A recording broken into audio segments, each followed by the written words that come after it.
ഒരാഴ്ചയിൽ 70 മണിക്കൂറിലധികം തൊഴിൽ ചെയ്യുന്ന ആളുകൾ ഏറ്റവും കൂടുതലുള്ള സംസ്ഥാനങ്ങളുടെ ഒരു പട്ടിക Ministry of Statistics and Programme Implementation പുതുതായിട്ട് തയ്യാറാക്കി പുറത്തുവിട്ടിട്ടുണ്ട്.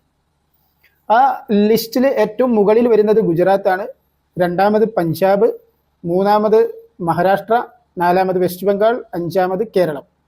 അതിൽ ഗുജറാത്തിൽ നിന്നുള്ള ആളുകൾ ഏകദേശം 7.21% ആളുകളും 70 മണിക്കൂറിലധികം ഒരാഴ്ചയിൽ ജോലി ചെയ്യുന്നു, ജോലിയിൽ ഏർപ്പെടുന്നു എന്നുള്ളതാണ്. Punjab 7.09% people work more than 70 hours per week. അതേപോലെ തന്നെ മൂന്നാം സ്ഥാനത്തുള്ള മഹാരാഷ്ട്രയിൽ അത് 6.61% ആളുകളാണ് ഇത്തരത്തിൽ 70 മണിക്കൂറിലധികം ജോലി ചെയ്യുന്നത് ഒരാഴ്ചയിൽ. വെസ്റ്റ് ബംഗാളിൽ 6.19%, കേരളത്തിൽ 6.16%. ഇതാണ് ടോപ്പ് 5 സ്റ്റേറ്റുകൾ ആഴ്ചയിൽ 70 മണിക്കൂറിലധികം വർക്ക് ചെയ്യുന്ന ആളുകളുടെ പ്രൊപ്പോർഷന്റെ അടിസ്ഥാനത്തിൽ. ഇനി ഏറ്റവും ബോട്ടം ലെവലിലുള്ള സംസ്ഥാനങ്ങൾ പറയുന്നത് ജാർഖണ്ഡ്, ആസാം, ബീഹാർ.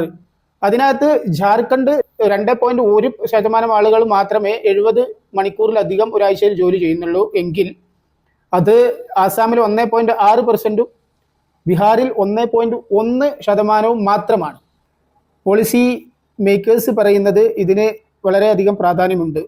സ്റ്റേറ്റിന്റെ GDP വളർച്ചാ നിരക്കിനെ ഇത് പോസിറ്റീവായിട്ട് ബാധിക്കുന്നു എന്നാണ് പറഞ്ഞത്. അതായത് ബിഗ് സ്റ്റേറ്റുകളിൽ ഈ പറഞ്ഞ ശതമാനം, അതായത് എത്ര ആളുകൾ ഒരാഴ്ചയിൽ 70 മണിക്കൂറിലധികം ജോലി ചെയ്യുന്നു എന്നുള്ളതിന്റെ ആ ശതമാനക്കണക്ക്, അതിൽ 1% കൂടുകയാണെന്നുണ്ടെങ്കിൽ, ആളുകളുടെ പ്രൊപ്പോർഷൻ കൂടുകയാണെന്നുണ്ടെങ്കിൽ അത് 3.7% അവരുടെ GDP വളർച്ചയെ ത്വരിതപ്പെടുത്തും എന്നാണ് പറയുന്നത്. അതായത് GDP വളർച്ചാ നിരക്ക് 3.7% കൂടും.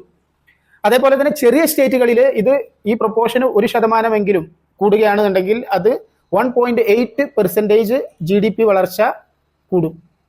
ഇതിന്റെ പോസിറ്റീവായിട്ടുള്ള വശം നമ്മൾ കണ്ടു കഴിഞ്ഞു. പക്ഷേ ഇതിന് നെഗറ്റീവായിട്ടുള്ള ഒരു വശം കൂടി ഉണ്ട് എന്ന് മനസ്സിലാക്കുക. 2024-25 എക്കണോമിക് സർവേ ഇതിനെക്കുറിച്ച് മുന്നറിയിപ്പ് നൽകുന്നുണ്ട്. അതായത് ആഴ്ചയിൽ 70 മണിക്കൂറും അതിനപ്പുറവും ജോലി ചെയ്യുന്നത് കൊണ്ടുണ്ടാകുന്ന ദോഷങ്ങളെ കുറിച്ച് പറഞ്ഞിട്ടുണ്ട്. പ്രത്യേകിച്ച് WHO വാൺ ചെയ്തിട്ടുണ്ട്. ആഴ്ചയിൽ 60 മണിക്കൂറിലധികം ജോലി ചെയ്യുന്നവരിൽ സ്ട്രെസ്, സ്ട്രെയിൻ ഇതെല്ലാം കൂടാനും മറ്റ് ആരോഗ്യ പ്രശ്നങ്ങളിലേക്ക് നയിക്കാനും സാധ്യത ഉണ്ട് എന്നുള്ള കാര്യം. അതുകൊണ്ട് തന്നെ ആഴ്ചയിൽ 60 മണിക്കൂറിലധികം ജോലി ചെയ്യാൻ പാടില്ല എന്നുള്ള, അല്ലെങ്കിൽ ആ ഒരു രീതിയിലാണ് അവരുടെ റെക്കമെൻഡേഷൻ.